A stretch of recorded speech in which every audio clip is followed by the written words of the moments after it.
Let's start with Hare Krishna Maha Mantra. Hare Krishna, Krishna Krishna, Hare Hare. Hare Ram, Ram Ram, Hare Hare. Hare Krishna, Krishna Krishna, Hare Hare. Hare Ram, Ram Ram, Hare Hare. Hare Krishna, Krishna Krishna, Hare Hare. Hare Ram, Ram Ram, Hare Hare. Hare Krishna, Krishna Krishna, Hare Hare. Hare Ram, Ram Ram, Hare Hare. We are reading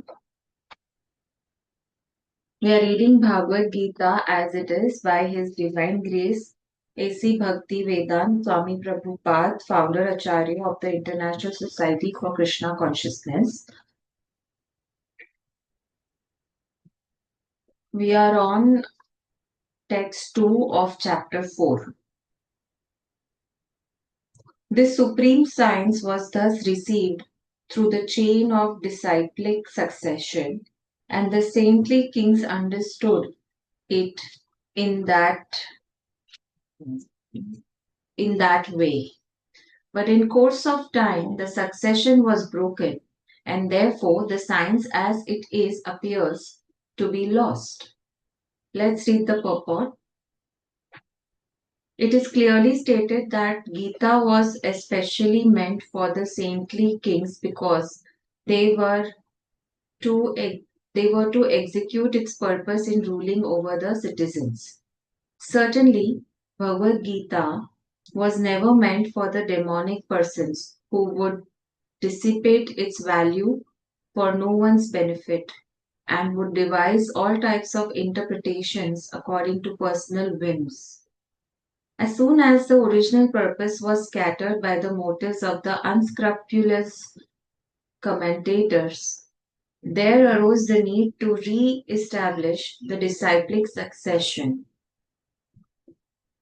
5,000 years ago, it was detected by the Lord Himself that the disciplic succession was broken, and therefore He declared that the purpose of Gita appeared to be lost. In the same way, at the present moment also, there are so many editions of the Gita, especially in English, but almost all of them are not according to authorized disciplic succession. Okay. There are innumerable interpretations rendered by different mundane scholars, but almost all of them do not accept the Supreme Personality of Godhead, Krishna, although they make a good business on the words of Sri Krishna. This spirit is demonic because demons do not believe in God but simply enjoy the property of the Supreme.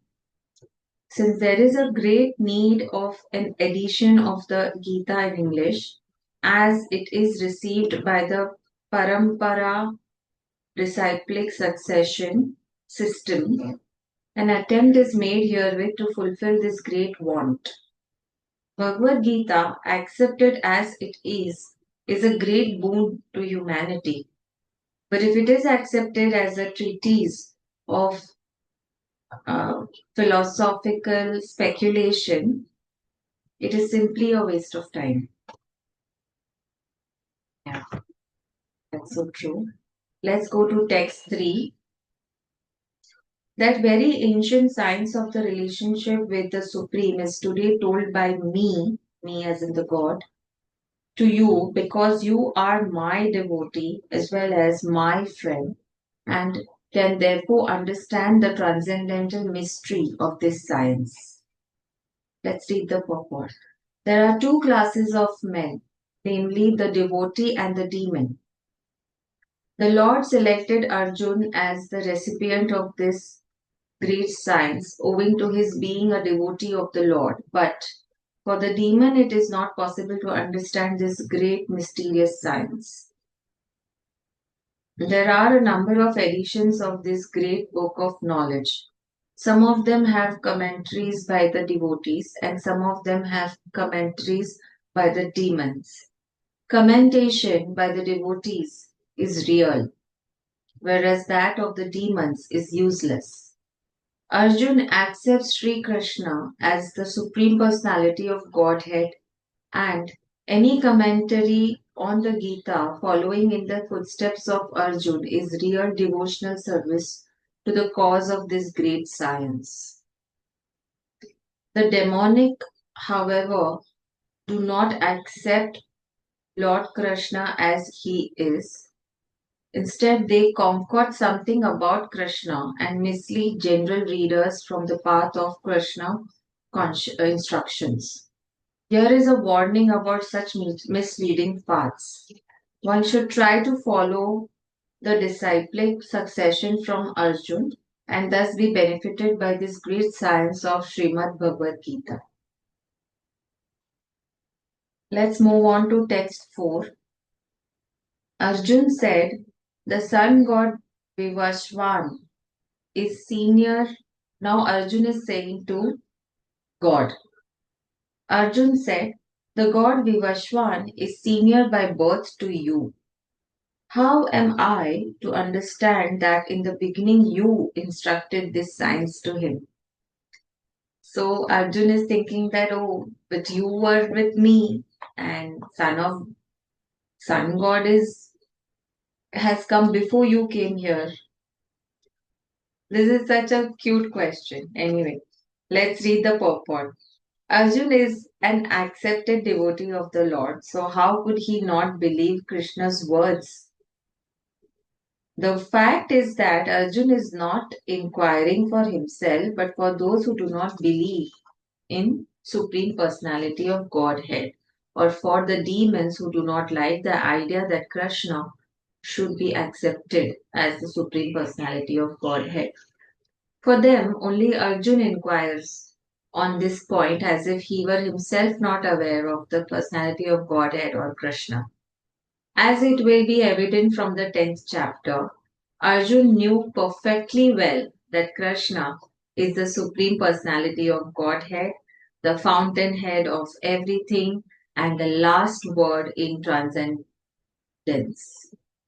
Of course, Krishna also appeared as the son of Devaki on this earth. How Krishna remained the same personality of Godhead, the eternal original person, is very difficult for an ordinary man to understand. Therefore, to clarify this point, Arjun put this question before Krishna so that he himself could speak authoritatively. That Krishna is the supreme authority is accepted by the whole world, not only at present but from the time immemorial, and the demons alone reject him. Anyway, since Krishna is the authority accepted by all, Arjun put this question before him in order that Krishna would describe himself without being depicted by the demons, who always try to distort him in a way understandable to the demons and their followers. It is necessary that everyone for his own interest know the science of Krishna. Therefore, when Krishna himself speaks about himself, it is auspicious for all the worlds. To the demons, such explanations by Krishna himself may appear to be strange, because the demons always study Krishna from their own standpoint. But those who are devotees heartily welcome the statements of Krishna when they are spoken by Krishna himself. The devotees will always worship such authoritative statements of Krishna because they are always eager to know more and more about him. That's true. The atheists who consider Krishna an ordinary man may in this way come to know that Krishna is Superman, that he is Sakid Ananda Vigraha, means the eternal form of bliss and knowledge, that he is transcendental and that he is above the domination of the modes of material nature and above the influence of time and space. A devotee of Krishna like Arjun is undoubtedly above any misunderstanding of the transcendental position of Krishna. Arjun's putting this question before the Lord is simply an attempt by the devotee to defy the atheistic attitude of persons who consider Krishna to be an ordinary human being subject to the modes of material nature. Okay. Now, Krishna is going to answer this question of Arjuna. Let's read text 5. The personality of Godhead, once, sorry. The personality of Godhead said, many, many births both you and I have passed. I can remember all of them, but you cannot. O subduer of the enemy, is teasing him also. So let's read the purport. In the Brahma Samhita text 5.33, we have information of many, many incarnations of the Lord. And it is stated there in inverted quotes, I worship the supreme personality of Godhead Govinda, Krishna, who is the original person, absolute, infallible, without beginning. Although expanded into unlimited forms, he is still the same original, the oldest, and the person always appearing as a fresh youth. Such eternal, blissful, all knowing forms of the Lord are usually not understood even by the best Vedic scholars, but they are always manifest to pure and alloyed devotees. It is also stated in Brahma Samhita, text 5.39, in inverted quotes, I worship the Supreme Personality of Godhead Govinda Krishna, who is always situated in various incarnations such as Ram, Narsimha, and many sub incarnations as well, but who is the original personality of Godhead known as Krishna and who incarnates personally also. In the Vedas also it is said that Lord, the quotes close. In the Vedas also it is said that the Lord, although one without a second, manifest himself in innumerable forms, he is like the Vaidhurya stone, which changes color yet remains one. All those multi forms are understood by the pure, unalloyed devotees, but not by a simple study of the Vedas. Devotees like Arjuna are constant companions of the Lord, and whenever the Lord incarnates, the associate devotees also incarnate in order to serve the Lord in different capacities. Very interesting. Arjuna is one of these devotees, and in this verse it is understood that some millions of years ago, when Lord Krishna spoke the Bhagwat Geeta to the sun god Vivashwan, Arjun in a different capacity was also present. But the difference between the Lord and Arjun is that the Lord remembered the incident, whereas Arjun could not. That is the difference between the part and parcel living entity and the Supreme Lord. Although Arjun is addressed herein as the mighty hero who could subdue the enemies, he is unable to recall what had happened in his various past births. Therefore, a living entity, however great he may be in the material estimation, can never equal the Supreme Lord. Anyone who is a constant companion of the Lord is certainly a liberated person, but he cannot be equal to the Lord. The Lord is described in the Brahma Samhita as infallible, achyuta, which means that he never forgets himself even though he is in material contact. Therefore, the Lord and the living entity can never be equal in all respects, even if the living entity is as liberated as Arjun. Although Arjun is a devotee of the Lord, he sometimes forgets the nature of the Lord, but by the divine grace, a devotee can at once understand the infallible condition of the Lord, whereas a non devotee or a demon cannot understand this transcendental nature. Consequently, these descriptions in the Gita cannot be understood by the demonic brains. Krishna remembered acts which were performed by him millions of years before, but Arjun could not, despite the fact that both Krishna and Arjun are eternal in nature.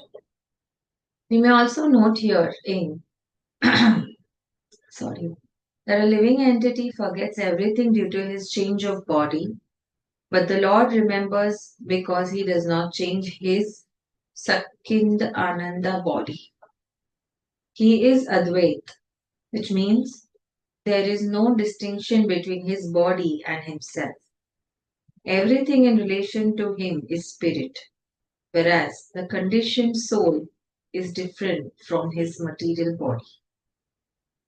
And because the Lord's body and self are identical, his position is always different from that of the ordinary living entity, even when he descends to the material platform. The demons cannot adjust themselves to this transcendental nature of the Lord, which the Lord himself explains in the following verse. Yes. Let's go to text 6.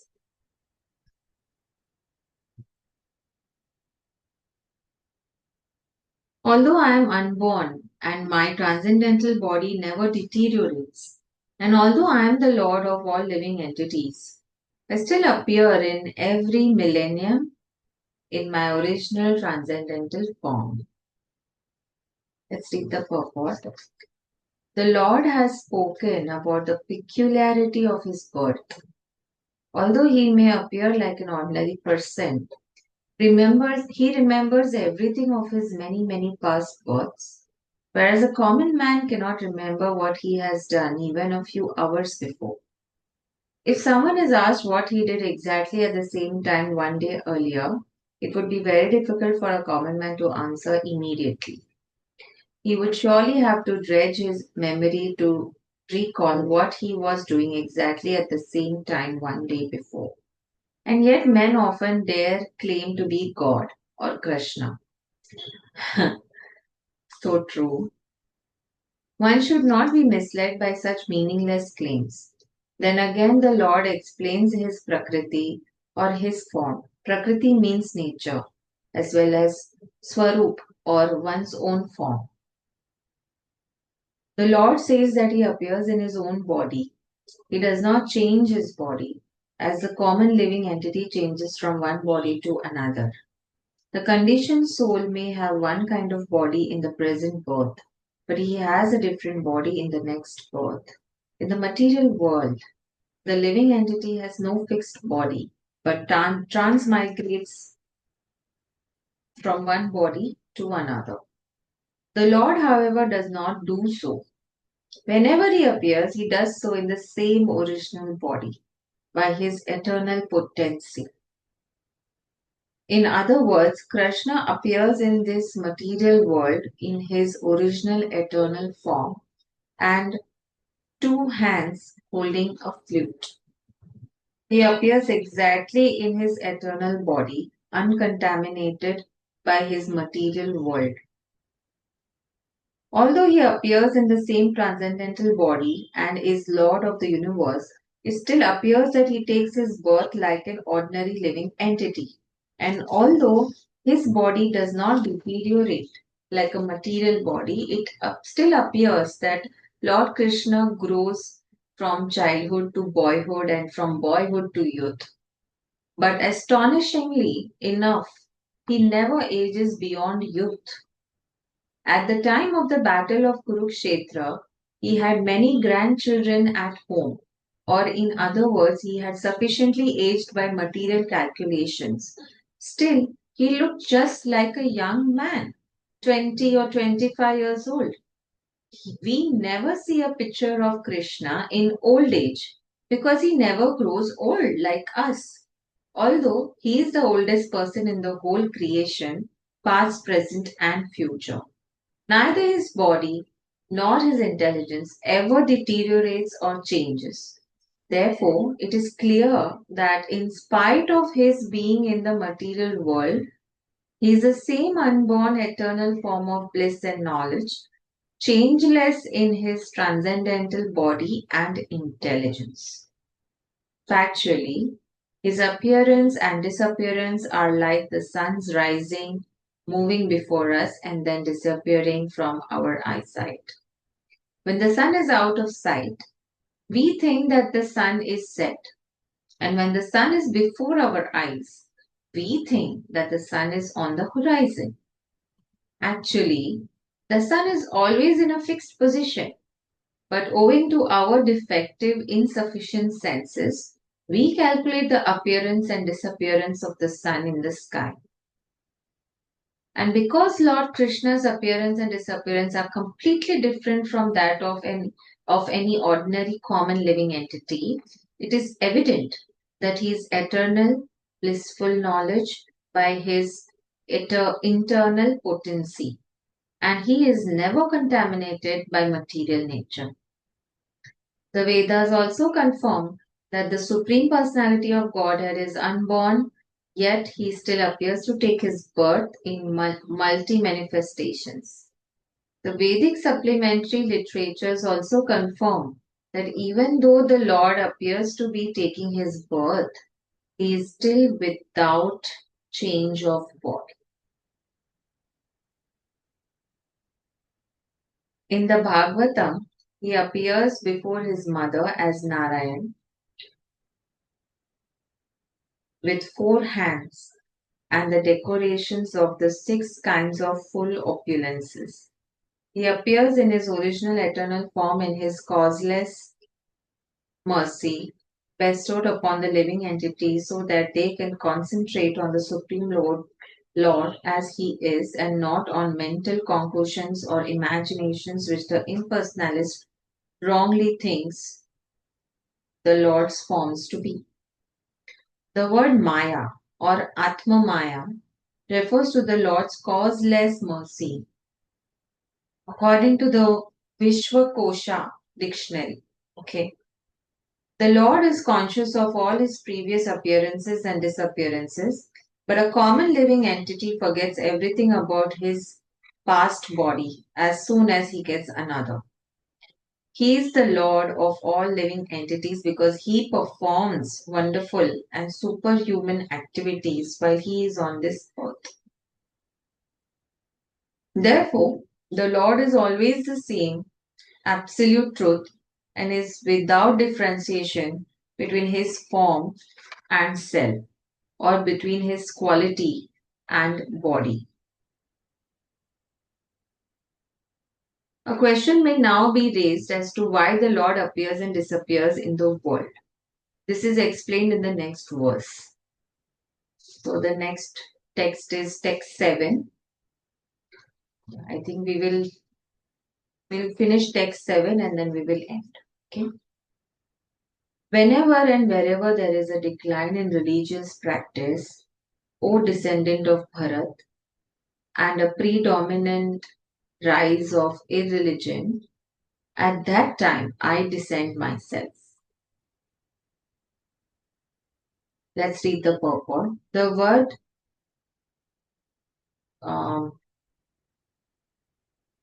Shrajami is significant here. Shrajami, Srujami cannot be used in the sense of creation because, according to the previous verse, there is no creation of Lord's form or body, since all of the forms are eternally existent.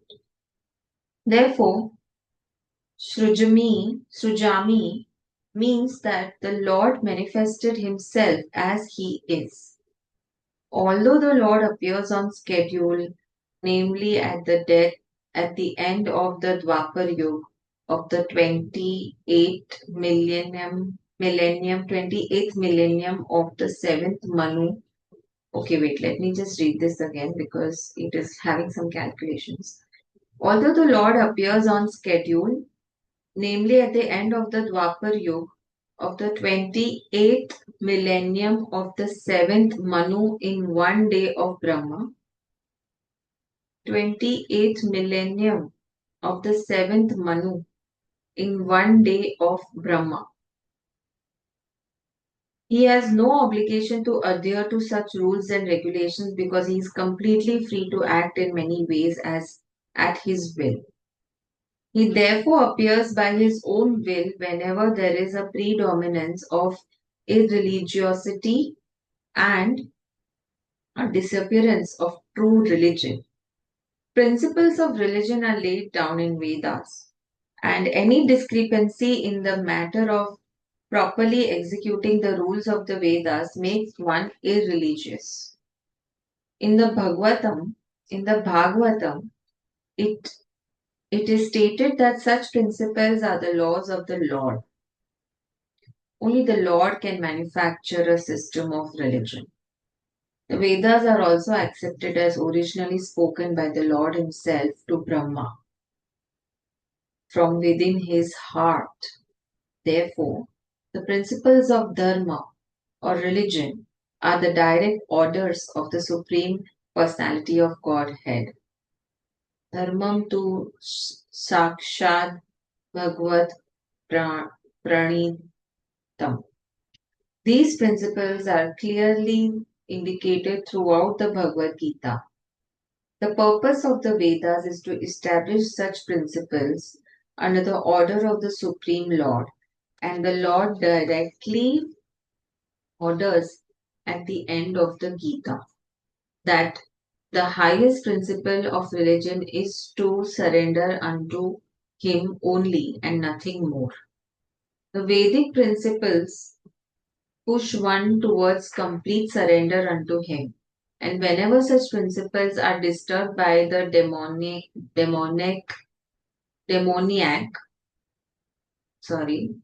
the Lord appears. From the Bhagavatam, we understand that the Lord Buddha is the incarnation of Krishna, who appeared when materialism was rampant and materialists were using the pretext of the authority of the Vedas. Although there are certain restrictive rules and regulations regarding animal sacrifice for particular purposes in the Vedas, people of demonic tendency still took to all animal sacrifice without reference to the Vedic principles. Lord Buddha appeared in order to stop this nonsense and to establish the Vedic principles of non-violence. Therefore, each and every avatara or incarnation of the Lord has a particular mission, and they are all described in the revealed scriptures. No one should be accepted as an avatar unless he is referred to by scriptures. It is not a fact that the Lord appears only on Indian soil. Very interesting. He can manifest himself anywhere and everywhere, and whenever he desires to appear, he can appear anywhere and everywhere. In each and every incarnation, he speaks as much about religion as can be understood by the particular people under their particular circumstances. But the mission is the same, to lead people to God consciousness and obedience to the principles of religion. Sometimes he descends personally, and sometimes he sends his bona fide representative in the form of his son or servant or himself in some disguised form. The principles of the Bhagwat Gita were spoken to Arjun and for that matter to other highly elevated persons because he was highly advanced compared to ordinary person in other parts of the world. 2 plus 2 equals 4 is the mathematical principle that is true in the beginner's arithmetic class and in the advanced class as well. Still, there are higher and lower mathematics in all incarnations of the Lord. Therefore, the same principles are taught, but they appear to be higher and lower in varied circumstances. Wow. Okay. The higher principles of religion begin with the acceptance of the four orders and the four statuses of social life, as will be explained later. The whole purpose of the mission of incarnations is to arouse Krishna consciousness everywhere. Such consciousness is manifest and non manifest only under different circumstances. Wow, this was very deep. Let's end here with Hare Krishna Maha Mantra. Hare Krishna, Krishna Krishna, Hare Hare, Hare Ram, Ram Ram, Hare Hare. Hare Krishna, Krishna Krishna, Hare Hare, Hare Ram, Ram, Hare Hare. Hare Krishna, Krishna Krishna, Hare Hare, Hare Ram, Ram Ram, Hare Hare.